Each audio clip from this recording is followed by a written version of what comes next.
Hello everyone, myself Kritika. Welcome back to Kritika Classes. So today talk about CVT PG Entrance Exam 2023. So आज के इस video में हम discuss करने वाले हैं दिल्ली यूनिवर्सिटीज़ के लिए एमएससी जूलॉजी और एमएससी बॉटनी के लिए eligibility criteria and then paper code. और इसके साथ ही ये डिस्कस करने वाले हैं कि क्या CVT PG एंट्रेंस एग्जाम में दिल्ली यूनिवर्सिटी इंक्लूड हो चुका है या फिर नहीं हुआ है। आपको क्या CVT PG एंट्रेंस एग्जाम के थ्रू ही दिल्ली यूनिवर्सिटी में एडमिशन्स मिलेगा या फिर आपको दिल्ली यूनिवर्सिटीज़ के लिए अलग से एंट्रेंस एग्जाम देना होगा। आज के इस वीडियो में पूरी डिटेल में हम इन पॉइंट्स को डिस्कस करेंगे। ओके, सो चैनल पे पहली बार विजिट करें, चैनल को सब्सक्राइब कीजिए, वीडियो पसंद आए तो वीडियो को लाइक कीजिए एंड अगर हमारे टेलीग्राम ग्रुप पे ज्वाइन होना चाहते हैं तो इस वीडियो के डिस्क्रिप्शन बॉक्स में आपको लिंक मिल जाएगी, वहाँ से आप जाके ग्रुप्स को ज्वाइन कर सकते हैं। ओके, तो चलिए बिना टाइम वेस्ट के वीडियो को स्टार्ट करते हैं। CVT PG एंट्रेंस एग्जाम 2023 में एनटीए ने क्या दिल्ली यूनिवर्सिटी को भी इंक्लूड किया है, तो यहाँ पे आंसर है कि येस, फाइनली यहाँ पे दिल्ली यूनिवर्सिटी को भी इंक्लूड कर दिया गया है CVT PG एंट्रेंस एग्जाम्स में। मतलब कि अब आपको DUET एंट्रेंस एग्जाम नहीं देना होगा, दिल्ली यूनिवर्सिटी के लिए कोई भी अलग से एंट्रेंस एग्जाम नहीं देना होगा। अगर आप CVT PG एंट्रेंस एग्जाम देंगे तो उसी में आप दिल्ली यूनिवर्सिटी का भी पेपर दे सकते हैं।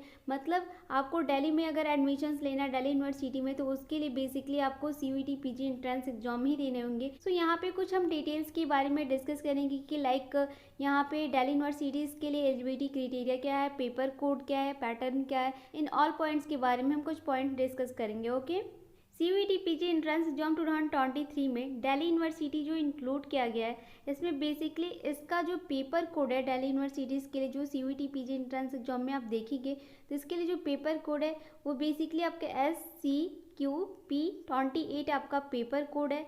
आपका पता है कि सब्जेक्ट यानी प्रोग्राम आपका जूलॉजी होगा, डिग्री आपकी MSc अगर आपको जूलॉजी से करना।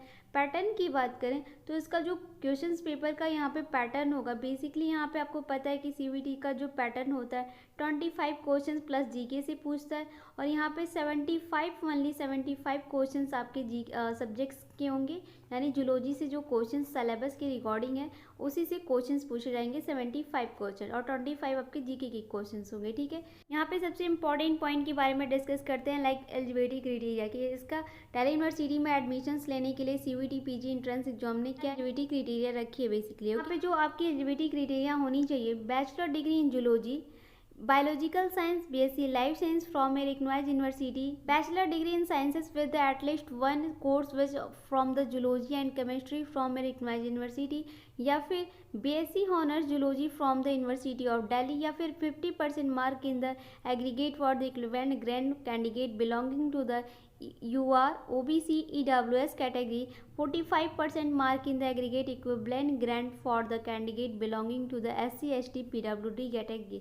यहाँ पे दे रहा है, सिंपल सा दे रहा है कि बैचलर डिग्री, अगर आपका बैचलर डिग्री यानी BSc, अगर आप MSc कर रहे हो तो सिंपल सा है कि अगर आपने BSc किया होगा तो बैचलर डिग्री अगर आपका जूलॉजी BSc अगर आपने जूलॉजी के साथ किया है या फिर बायोलॉजिकल साइंस के साथ किया है या फिर आपने BSc लाइफ साइंस के साथ किया है किसी भी यूनिवर्सिटी से, तो फिर आप दिल्ली यूनिवर्सिटी के लिए एलिजिबल है।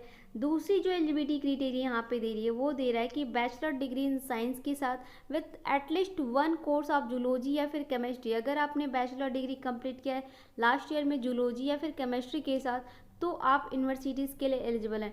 थर्ड यहाँ पे जो एलिजिबिलिटी क्राइटेरिया दे रहा है बेसिकली वो दे रहा है कि BSc हॉनर्स होना चाहिए जूलॉजी के साथ, वो भी आपका यूनिवर्सिटी ऑफ दिल्ली के साथ।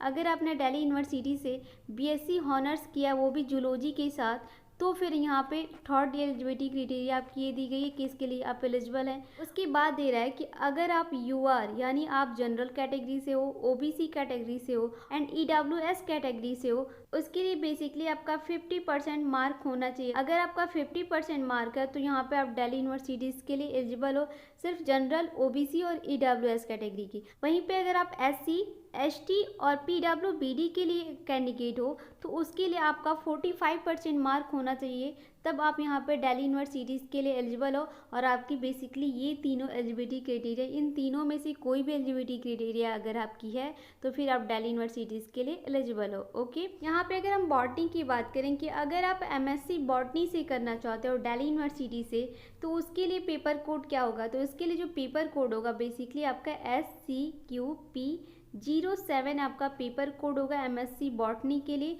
दिल्ली यूनिवर्सिटीज़ के लिए। पैटर्न आपका सेम होगा, 25 क्वेश्चंस आपके बेसिकली जीके से होंगे और 75 क्वेश्चंस आपके बॉटनी यानी सब्जेक्ट्स के होंगे। ठीक है, यहाँ पे अगर हम बात करें कि दिल्ली यूनिवर्सिटी में एमएससी बॉटनी से करने के लिए एनटीए ने क्या यहाँ पे एलिजिबिलिटी क्राइटेरिया रखी है। Bachelor degree in botany, biological science, biochemistry, biotechnology, environmental sciences, microbiology, genetics, applied life science, bioscience, biophysics, 3 years course after the 10+2 agriculture science, life science from a university, या फिर दे रहा है कि BSc honours botany from the university of Delhi, 50% mark in the aggregate, या फिर equivalent grant for the candidate belonging to the UR OBC EWS category, 45% mark in the aggregate in the equivalent grant for the candidate belonging to the SC ST PW BD category। Delhi university में MSc botany करने के लिए basically n t 2 eligibility criteria दे रही है। First eligibility criteria जो है bachelor degree आपका complete होना चाहिए या तो बॉटनी के साथ, या फिर आपका biological science, biochemistry, biotechnology, environmental science, microbio, genetics, applied life science, bioscience, biophysics, या फिर 3 years कोर्स ऑप्शन यानी, या फिर अगर आपने नॉर्मल बीएससी किया जेबीसी के साथ, एग्रीकल्चर साइंस, लाइफ साइंस, इन किसी भी सब्जेक्ट्स के साथ अगर आपने बैचलर डिग्री कंप्लीट किया है किसी भी यूनिवर्सिटीज़ के साथ, तो यहाँ पे एलिजिबल हो। यहाँ पे जो सेकंड एलिजिबिलिटी क्राइटेरिया दे रही है वो दे रहा है कि बीएससी हॉनर्स कंप्लीट होना चाहिए, लाइक सब्जेक्ट आपका बॉटनी होना चाहिए यूनिवर्सिटी ऑफ दिल्ली से। अगर आप यूनिवर्सिटी ऑफ दिल्ली से, दिल्ली यूनिवर्सिटी से अगर आपने बीएससी हॉनर्स किया है बॉटनी सब्जेक्ट्स के साथ, तो सेकंड एलिजिबिलिटी क्राइटेरिया आपकी ये दे रही, ये आपकी एलिजिबिलिटी होनी चाहिए। अगर आप हैं तो फिर आप दिल्ली यूनिवर्सिटीज़ के लिए एलिजिबल है।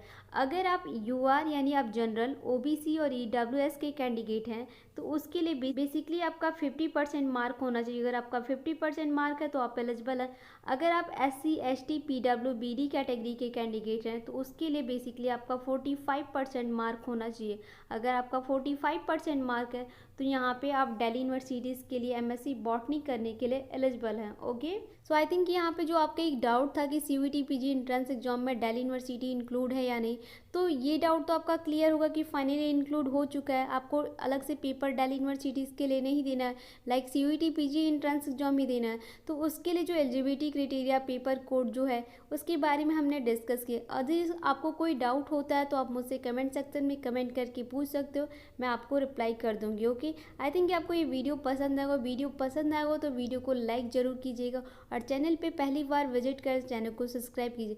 एंड अगर आप हमारे टेलीग्राम ग्रुप पे ज्वाइन होना चाहते हैं तो इस वीडियो के डिस्क्रिप्शन बॉक्स में आपको लिंक मिलेगी, वहाँ से जाके आप ग्रुप को ज्वाइन कर सकते हैं, जहाँ की entrance exam CUET PG entrance exams के लिए मोस्ट इंपॉर्टेंट क्विज़ेस से स्टार्ट है। मॉर्निंग और इवनिंग दोनों टाइम में चलते हैं, तो उस क्विज़ेस को अटेंड करके आप एंट्रेंस एग्जाम्स को इजीली क्वालिफाइड कर सकते हो। ओके, सो मिलते हैं जल्द ही नेक्स्ट वीडियो में, तब तक के लिए thank you, thanks for the watching.